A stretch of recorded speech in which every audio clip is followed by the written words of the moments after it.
Rapaziada do Museu da Pelada, chuva aqui em Joinville, estamos aqui na casa do Nardella, estamos recebendo aqui. Bem, Eduardo, prazer. Prazer, todo nosso. Seja bem-vindo. Vamos conversar? Vamos bater aquele papo bacana? Vamos conversar. A gente entra aqui na sala do Nardella e já encontra duas camisas emolduradas do Joinville. A camisa de cima aí é a mais antiga, da minha época, da década de 80, né? Essa camisa eu presentei um garoto na época, né? Conheci a sua família e lá em Florianópolis, ele pediu a camisa e eu dei essa camisa para ele, né? Passaram-se os anos, né? Muitos anos. Ele cresceu aí e se tornou até o Pachequinho do Cavaco. E a de baixo é uma camisa recente, né? Nova do clube, que o Joinville me presenteou numa homenagem que eu recebi da cidade de Joinville, mais propriamente do prefeito, né? Que me concedeu a medalha de mérito Dona Francisca, que é a maior honraria da cidade. Bom, Nardella, prazer imenso estar aqui com você, na sua casa, de ser recebido aqui tão gentilmente. Agradeço muito. Em nome de toda a torcida do Museu da Pelada. Há muito tempo que a gente estava querendo fazer essa entrevista com você. O Sérgio Pugliese tinha falado comigo já há muito tempo. E conseguimos. Estamos aqui. Eu queria começar a fazer uma pergunta curiosa para você, pelo seguinte: seu nome é Reinaldo Antônio Baldessin. Exato. De onde veio o Nardella? Bom, Nardella, primeiro um prazer recebê-lo e estar aí dando essa entrevista. O pessoal do Museu da Pelada aí, né? Sempre faz essas entrevistas com os ex-jogadores, né? E é muito bom, né? Muitos que jogaram com você, inclusive. Muitos que jogaram, né? De recordar algumas coisas aí. Como se diz, limitado a recordar a viver, né? A gente fica feliz, né? E de vocês também me fazer esse convite. Então, um prazer em recebê-los aqui, Eduardo, né? Então, Eduardo, bom, eu sou de Piracicaba, né? Interior de São Paulo. Piracicaba, sabe lá que o R lá puxa, né? Então, Reinaldo, né? Então, na minha família é Nardo. Nardo, né? Aquele Nardo, Naldo não dá, né? E Piracicaba você não vai ouvir isso, né? Então era Nardo, né? Bom, aí com meus amigos na molecada, né? Na rua, brincando, porque a gente vivia brincando na rua, né? E eu gostava muito de mortadela, né? Então, assim, a gente comia muito, né? Então, eram aquelas mortadelas gostosas, inclusive, né? E eu era fã, né, cara? Então, aí a molecada, né? Juntou né, o Nardo da mortadela e ficou Nardella. E aí pegou, sabe como é que é, né? Apelido, todo mundo tem um apelido, né? Na nossa época, todo mundo tinha apelido, não tinha essa. E ficou Nardella aí até hoje.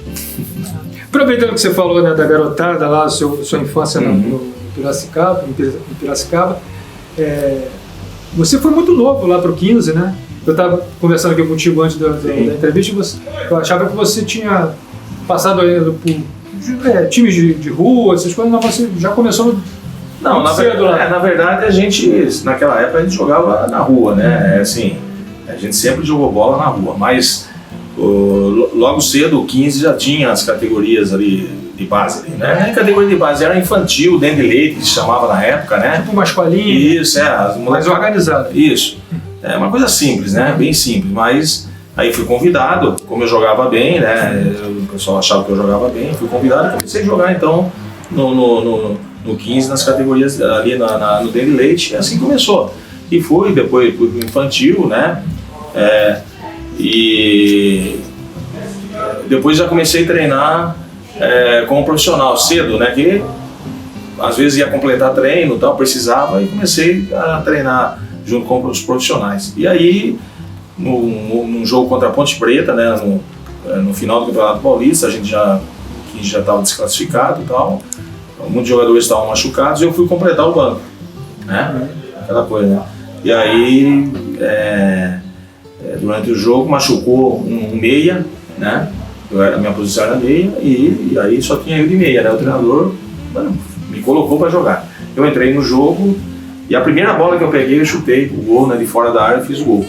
E ganhamos o jogo de 1-0, né? Então, aí começou com timaço. Carlos, né? Começando, Oscar, zagueiro, né? Era um timaço. De cá, aquela time... Marco Aurélio. Isso, aquele timaço da Ponte Preta, né? Então...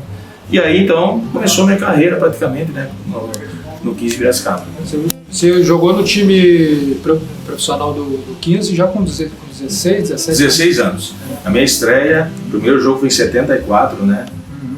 Eu tinha 16 anos, né? E aí, na sequência, terminou o ano. No ano seguinte eu já era titular do 15, com 17 anos, comecei a jogar no 15. Você fez parte daquele time que foi vice-campeão paulista em 76, não é isso? 76, fomos vice-campeão paulista, Palmeiras foi campeão, né? Então eu já estava ali jogando, já fazia parte, né? Então naquela época o 15 foi campeão do interior, digamos assim, né? Então foi um momento muito bom do clube, né? Do 15 na época, né? E muito destaque, assim, né? E eu tive o privilégio de participar, isso me ajudou muito, alavancou, digamos assim, a minha carreira, porque por ter jogado num clube de futebol paulista, mesmo sendo pequeno, que chegou a uma final, isso chamou a atenção, depois inclusive fui convocado para as seleções brasileiras de base, né?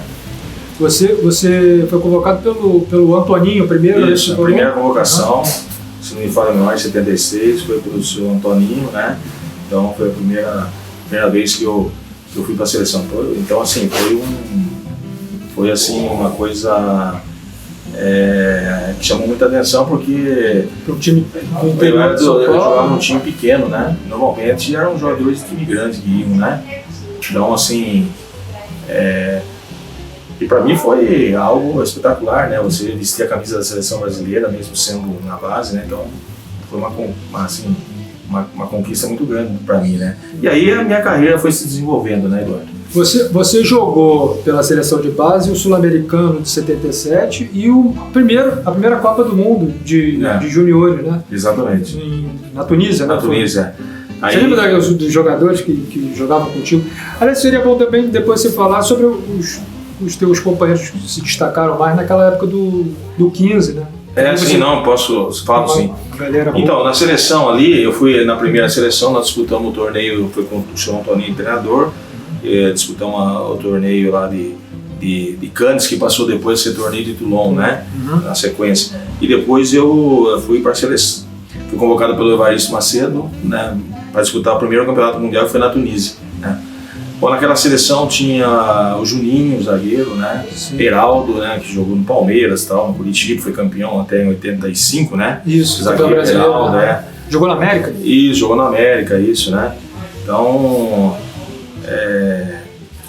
Paulinho foi, o Guina, né? Que era do comercial, Baroninho, que foi ponto esquerdo, enfim. O Júnior Brasília, que era um ponto direito do Flamengo. Jogou no Flamengo. Exatamente. Então, essa molecada toda aí. O Baltazar depois. O Baltazar também teve. Artilheiro de Deus. Na seleção comigo, depois foi pro Grêmio, né? Foi seu companheiro no Grêmio, mais à frente. Grêmio, né? O Paulinho, você estava falando que você tinha um entrosamento muito grande, né? Desde garoto, né? Sim, Paulinho Massariol, isso. Nós crescemos juntos, né? Desde a infância ali. E nós jogávamos juntos. Ele era centroavante e eu era meia, né? Então a gente fazia aquela tabelinha no ataque ali. Ele era o artilheiro, eu era o vice sempre, né? A gente se entendia muito bem. Na época daquelas tabelinhas, né? Que Coutinho e Pelé imitando, né? E a gente imitava, né? Então assim, crescemos juntos ali. O Paulinho depois também foi para a seleção e foi também pro Vasco. O Vasco, jogou acho que no Palmeiras também. Isso, passou pelo Palmeiras, Ponte Preta também, né? Quem jogava contigo também no 15, o zagueiro Ivan, né? Que também jogou no Vasco. Exatamente, o Ivan, jogamos junto no 15 de Piracicaba, né? Teve uma passagem muito boa lá, um amigão meu, né? Jogamos juntos e depois ele também alçou voo na carreira dele aí, né? Jogando pelo Vasco. Sim. Você no período que estava no 15, depois a gente vai falar do período da seleção, que é uma fase ali que você mistura os dois, né? O clube e a seleção, que você ficou numa fase que você estava em dúvida ainda se você ia seguir a profissão ou não. Mas antes eu queria perguntar para você, você teve uma passagem rápida pela Portuguesa, emprestada, sim, foi? Sim. Foi quando isso? 70? Então, foi em 76, né, que a gente disputou o Campeonato Paulista, como a gente foi muito bem, o 15 se destacou, então eu fui para a Portuguesa. Inclusive na época foi o Eloy também e o Muri, né, que era, como você falou, que jogaram comigo no 15, o capitão jogou comigo com a direita, né, no 15, João Paulo, que era um ponto esquerda, Fernando, o zagueiro, que jogou na Ferroviária, enfim, Eloy, né, nós três fomos para a Portuguesa, eu, o Muri e o Eloy, né. e disputamos um campeonato brasileiro pela Portuguesa, na época do Enéas, Pateco, o time da Portuguesa de Esporte. Então tive essa passagem lá. E aí na época era o Oswaldo, né, o Teixeira, né, o presidente. E aí a Portuguesa queria me comprar, né? Mas daí o presidente nosso, o Romeu Italo Ripo, ele pediu simplesmente o estado da Portuguesa. Canindé. Pô, se você der o estado da Portuguesa aí, o Canindé eu vendo o Nardella. Né? Foi uma história assim daí, claro, eu voltei pro 15, depois fui pro Grêmio, né? E você chegou à seleção, a gente falou do seu Antoninho, né, como técnico da sua primeira convocação para a seleção de juniores, mas quando você foi para a Copa do Mundo, em 77, o treinador já era o Evaristo. Tem muita história com ele, até porque você estava naquela indefinição se ia continuar ou não. Pois é. Então, eu gostava, a minha visão era estudar, me formar, né, fazer faculdade, já estava na faculdade e ter uma profissão, né, fora do futebol, né? Na verdade, o futebol não era o meu alvo, né, naquela época, né, ser jogador. Então, naquela convocação para a seleção, eu já estava fazendo faculdade e engenharia, né? Engenharia, e eu não queria, né, perder tempo, né? E se eu fosse para a seleção era mais um ano que eu ia perder, né? E aí eu pedi ao Joinville, ao 15 que me tentasse uma liberação minha junto à CBD na época, né? Só que foi negado, né, tal, e se eu não fosse, se eu não apresentasse, meu contrato seria suspenso, eu não poderia mais jogar futebol, né? Naquela época era assim. Mas eu não me preocupei com isso, mas o clube sim, né? Porque vi em mim um patrimônio do promissor, clube. Futuro promissor, né? Que era um patrimônio, né? Bom, aí ficou aquela situação, foram na minha casa, tudo, e reuniram lá com a minha família, meus pais, né? E eu acabei indo, né? Me apresentei uma semana depois lá na seleção. E aí cheguei lá, imagina o que aconteceu comigo. Tomei uma dura do Evaristo, né? Que achava que eu estava menosprezando, né, a seleção, que todo mundo queria ir para a seleção e eu não estava querendo ir, né? Só que eu expliquei para ele toda essa história, né? Ele entendeu, né? E seguimos em frente ali, né? Mas realmente não foi fácil não, viu? Fui chamado duramente a atenção. E ali eu acabei decidindo, tomando a decisão de realmente seguir carreira como jogador de futebol, né? E aí você teve que interromper esse... Aí eu tentei conciliar, mas tinha muita dificuldade, porque na época era Campeonato Brasileiro, viajava para o norte, então você... As viagens eram muito mais demoradas. Eram mais demoradas. Às vezes você fazia já 2 jogos lá no norte, né, porque por causa do custo, né, na época, e começou a dificultar. Eu tentei ainda estudar, mesmo no Grêmio e tal, eu fiz faculdade, sempre tentei, mas chegou um momento também, depois, que eu não consegui mais conciliar e aí não consegui estudar. Então foi uma certa frustração que eu tive por não ter me formado. Você hoje é coordenador das divisões de base do Joinville, né? Você está lidando ali diretamente com a esperança de muitos garotos, né, sonhos e tal. E você está contando aí uma história do teu início como jogador, que é uma coisa completamente diferente da expectativa da garotada de hoje. E você faz assim, tem essas diferenças muito grandes, mas você vê algumas semelhanças entre a época em que você começou e agora lidando com essa garotada de hoje, está começando? Não, assim como os garotos de hoje, da minha época tinham sonhos também, eu acredito, né?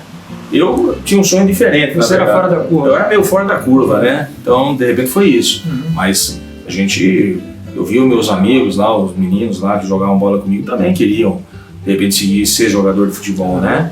Embora a gente comparando a profissão, né, jogador de futebol hoje e na época era bem diferente, bem distintos, né? Então hoje realmente como a sociedade encarava era completamente diferente. Completamente diferente, né? Então o jogador não era bem visto naquela época. O jogador era aquele cara que não queria estudar, que não queria trabalhar, entendeu? Um tipo assim meio vagabundo, né? Então ele ia jogar bola porque tinha talento e jogava futebol, né? Então era mais ou menos assim que era visto. Hoje não, completamente diferente, então...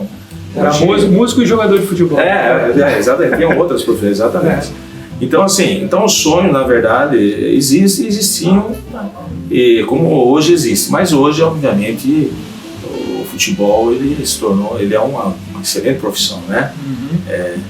Assim, e tem um retorno considerável, né? A sociedade vê de uma outra forma. Vê de uma outra forma completamente diferente. A estrutura é melhor, né? Hoje a maioria dos clubes tem categoria de base, tem investimentos, né, altos, e todo mundo sabe que os clubes hoje sabem que ali você tem um ativo do clube que vai trazer um retorno muito grande. Então todo mundo está investindo, está fazendo, né? E é para negócios. Então, obviamente, os meninos também estão nesse caminho, né? E os pais dos meninos também. Também, os pais também. Então, tem muita pressão de pai?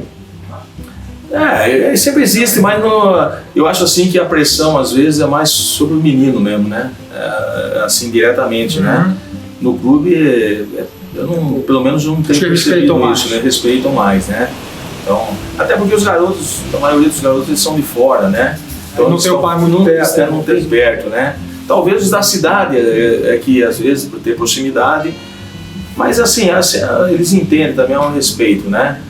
Mas então a gente vê hoje isso, né? Os garotos estão aí com uma boa estrutura, com uma boa condição. Hoje os clubes, todo mundo tem treinador, preparador físico, tem isso, tem aquilo, dá uma condição boa, né? Para o garoto ser um bom profissional, né? Então é dessa forma que a gente vê esses meninos aí lutando aí, né, buscando o espaço, e a concorrência é grande, né? A concorrência cada vez maior. Como você falou, hoje a profissão ela te traz um retorno. Outro status, né? E uma coisa, Eduardo, muito boa do futebol hoje é que hoje o jogador tem uma facilidade muito grande para ir para fora do país. Sim. Certo? Então o mercado dele é grande, não é só o mercado interno. Na minha época era muito difícil sair, né? Era muito difícil. Por exemplo, começou ali a Espanha e era Espanha e Itália, né?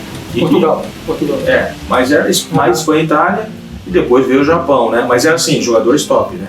Só jogadores de seleção de alto nível que saíam do país. E já saiu com uma idade também. Exatamente. Não saíam novos, como saíram. Não saiu. Tem jogador que você. O jogador brasileiro que joga aqui, você não passou por. Não. Profissionalmente. Então, hoje você vê que o mercado então, assim, eu gostaria muito de ter, na época, um dos meus sonhos depois que me tornei jogador era jogar fora do país, né? Jogar na Europa. Era meu sonho, até que eu era muito disciplinado e tal, e eu via lá o futebol europeu dessa forma, né? Treinamento, disso, daquilo, dedicação, sabe? Organização. Então, aquilo me chamava a atenção, né? Mas era muito difícil ir para fora do país, então também não consegui ir. Mas hoje os meninos têm essa condição, né? E todo mundo está querendo jogadores jovens. Então isso para os garotos também é bom, né? Porque hoje todo mundo quer garoto, porque vai fazer negócio, vai para fora, mas lá o clube que te compra também já está pensando no futuro negócio, com você para um outro clube maior. Então ficou muito bom. Eu vejo que hoje, por exemplo, eu já não hesitaria tanto. Não. Aí realmente, porque aí realmente as condições são melhores e as possibilidades, né, são maiores, né? Conversando com você, conhecendo um pouco mais da sua história, eu te vejo que a vida foi te mostrando algumas coisas que você talvez tivesse equivocado no seu primeiro desejo. Teve a história de ser jogador de futebol, né, que você queria aprender a estudar, enfim, e aí você acabou se tornando um jogador reconhecido. Teve a história de você, quando você veio para o Joinville, você também não queria vir, sim. E agora também você não queria voltar a trabalhar com futebol. É isso mesmo, é bem isso. Então, são essas coisas que acontecem na vida da gente, né? Mas eu creio assim, sabe, Eduardo, que muitas vezes Deus também está conduzindo a sua vida, né? A gente não entende, às vezes, todas as coisas, né? Mas eu creio nisso, né? E você também não foi resistente, né? Não. De impedir que o fluxo da vida te levasse. Exatamente.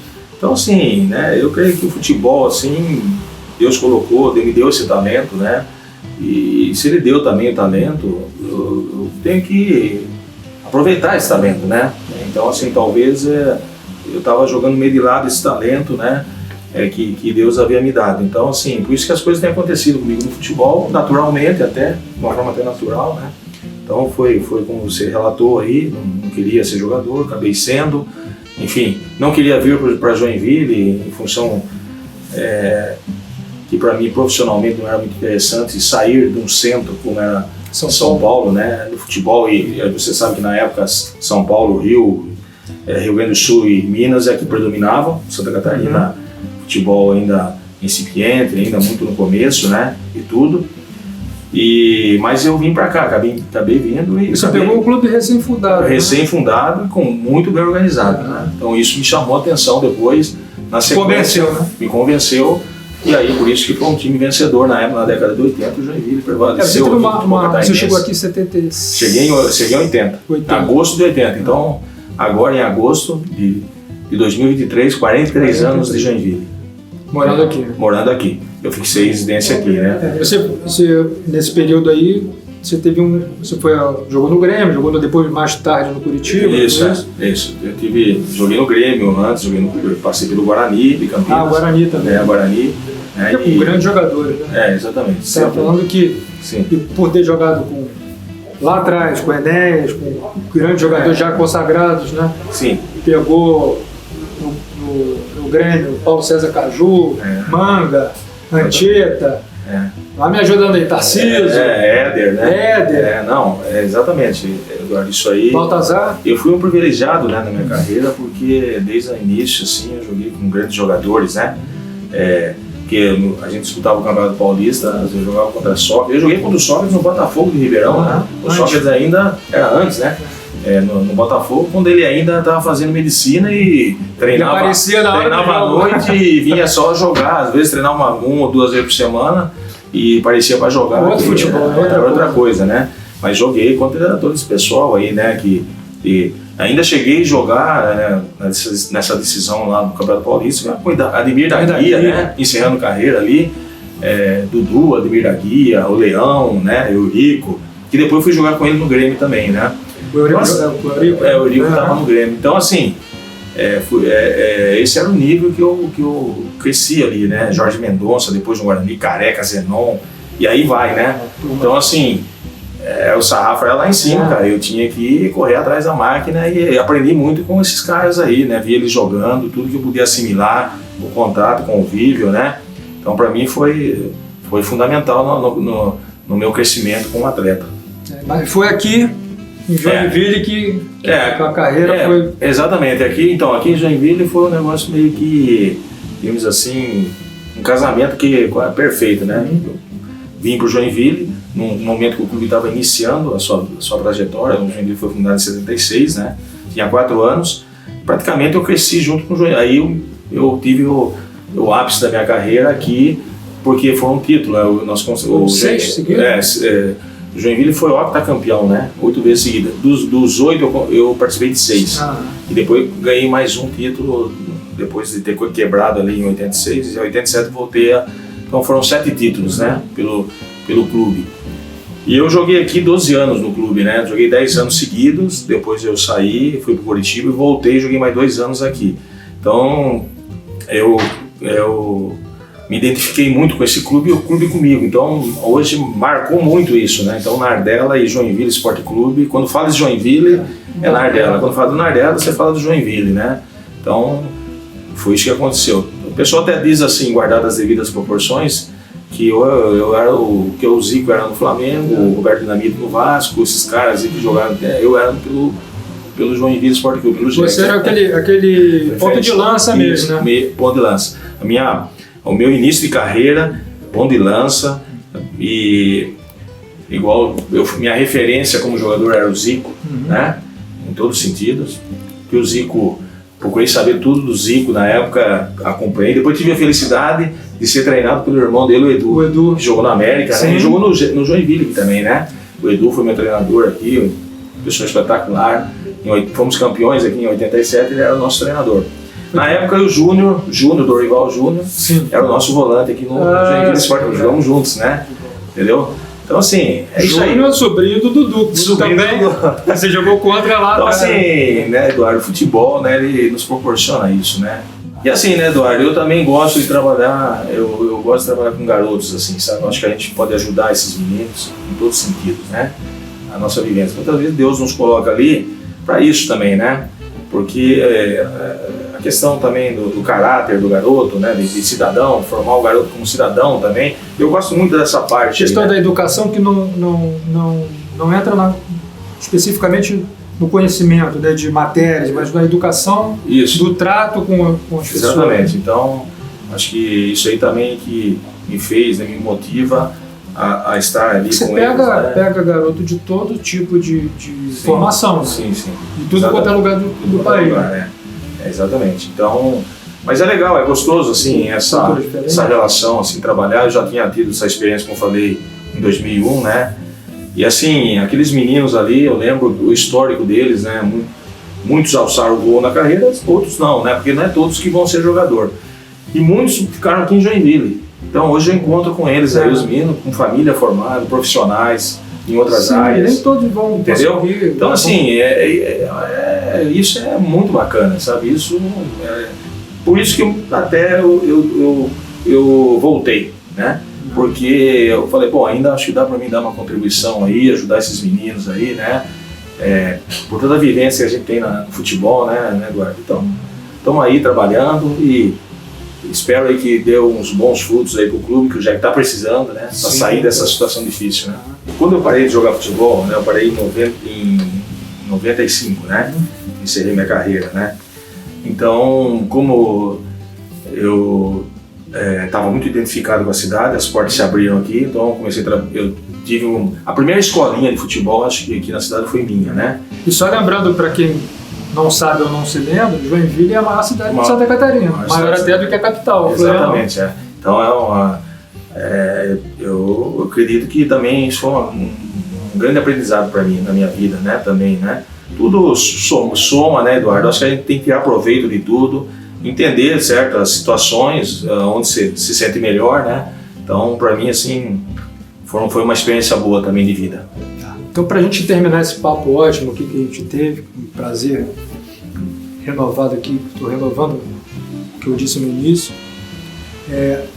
Você disse que foi complicado começar no futebol, né? Porque você queria estudar. E aí você passou por vários clubes aqui do interior de Santa Catarina, jogou no Curitiba, no final da carreira. Você voltou para o Joinville no final isso, também, né? Voltei. Foi mais difícil começar ou mais difícil parar? Exatamente. Essa é uma boa pergunta, porque assim, a vida de atleta, assim, ela é complicada. Por isso que eu falei que lá eu não queria ser jogador, por causa que eu sabia que a carreira era curta, né? Também, né? Tinha essa noção, já tinha essa... E não é fácil isso, sabe? Essa transição, essa parada aí, ela é bem complicada na vida da pessoa, né? Então... Você foi parando? Não, Ou você... Não, eu vou dizer uma coisa. Tomou uma decisão de... Não, eu até jogaria mais tempo. Porque eu posso dizer uma coisa assim, sabe, Eduardo? Eu sempre falo para as pessoas assim, ó, e falo assim, não é falsa modéstia. Eu nunca me considerei um craque, não. Eu era um bom jogador, muito dedicado. Eu fui um excelente profissional. Quando eu decidi, porque eu sou assim, sabe, Eduardo? Quando eu entro numa coisa, eu quero fazer muito bem feito. Então, quando eu defini que eu ia ser jogador de futebol, eu falei, não, você é um excelente profissional, um excelente atleta. E eu fui. Tudo que você imaginar que um atleta podia fazer, eu fiz profissionalmente, né? Em todos os sentidos, em todos os aspectos. Então, minha carreira, eu poderia ter estendido ela, jogado mais 3 anos. Você errou com quantos anos? 37 anos. Eu podia ter jogado até uns 40 anos tranquilo. Eu posso dizer isso, mais 3 anos. Fisicamente estava bem? Eu jogaria, estava muito bem. Só que daí você começa a avaliar certas situações, né? Também de família, também, né? Filhos pequenos. Eu falei, então acho que é um momento... Muita viagem. Isso, é um momento de parar, estabilizar aqui, né? Estabelecer. E aí é um recomeço realmente difícil, né? Não é fácil, né? Mas graças a Deus, aqui em Joinville foi mais fácil, porque as portas se abriram para mim, né? Às vezes tem atletas que não conseguem, né? Para de jogar e não tem o que fazer. Tipo, sem noção. Isso voltando um pouco no tempo. E ainda hoje tem algumas situações, tem situações assim, porque o pessoal que ganha muito bem são poucos, né? Tem que ganha muito bem e perde tudo e também. perde tudo também, né? Então também tem isso, né? Então não é fácil realmente lidar com tudo isso aí. Hoje o atleta ele está se preparando melhor para isso. Acho que todo mundo está vendo que é necessário se preparar melhor para quando parar, mesmo você não ter ganhado muito no futebol financeiramente, mesmo você não ter feito pé de meia, como se diz, ainda você tem condições. Então hoje eu acho que o jogador de futebol está se preparando melhor, né? Nós vimos que no passado aí muitos sofreram, né, com isso e até ficaram na miséria, né? Passaram muitas dificuldades, entendeu? Mas hoje eu acho que a visão é outra, né? O profissionalismo é outro, melhorou muito, né? E isso tem facilitado a vida dos atletas, né? Então eu, graças a Deus, tive as portas abertas, isso me ajudou muito aqui na cidade, né? Então por isso a minha escolha de permanecer aqui, ficar aqui e creio que vou encerrar minha trajetória aqui nessa terra aqui, né? Se Deus não mudar as coisas, mas acredito que seja aqui. Tá certo, isso tudo que você falou é confirmado pelas palavras que eu recebi lá do Sérgio Pugliese, falando com Moreno, Gilberto, Silvinho, todos que jogaram com você aqui que moram no Rio, né? No Joinville. Jogaram aqui contigo no Joinville, o Galvão também, todas pessoas que sempre elogiam muito. Não, o Joinville sempre trouxe muitos cariocas para cá, e os cariocas se deram bem aqui. Então você citou alguns aí, tem muitos, né, que vieram para cá e jogaram muito bem aqui, foram campeões aqui no Joinville. Citou esses aí, realmente pessoas com quem eu tenho até hoje assim, uma relação muito boa, assim, né, tenho bastante contato, né, pessoas de convivência estreita, né, então foi muito bom. Como falam, né? O futebol ele nos proporciona isso, né, Eduardo? Sem dúvida. E eu aproveitei bem isso aí, porque a gente procurou sempre ter uma relação amistosa, boa com meus companheiros de profissão, né? Então a gente tem essas pessoas são muito amigos mesmo, né? Gente que eu gosto muito, né? E agora, passando toda essa experiência para a garotada. Estamos aí. É isso então, exatamente, ainda aí, né? Nesse tempo aí que com o futebol, que ainda, né, que assim, o futebol está no sangue da gente mesmo, né? A gente foi onde eu me criei e vivi, né? Embora um pouco, digamos assim, no início contrariado, mas acho que esse foi o caminho que Deus trilhou para minha vida, né? Traçou e assim, e aí eu tô ainda aí, né? E eu creio que por isso, né? Que ainda estou no futebol. Porque eu tenho uma contribuição a dar ainda para as pessoas, para os jovens, né, principalmente, né, e isso me alegra em poder contribuir de alguma forma ainda, né, com esses jovens aí, né, adolescentes, jovens e adultos aí, né. Tá certo. Pode ter certeza disso. Um abraço, muito obrigado. Um prazer. Tudo de bom. O prazer foi todo nosso.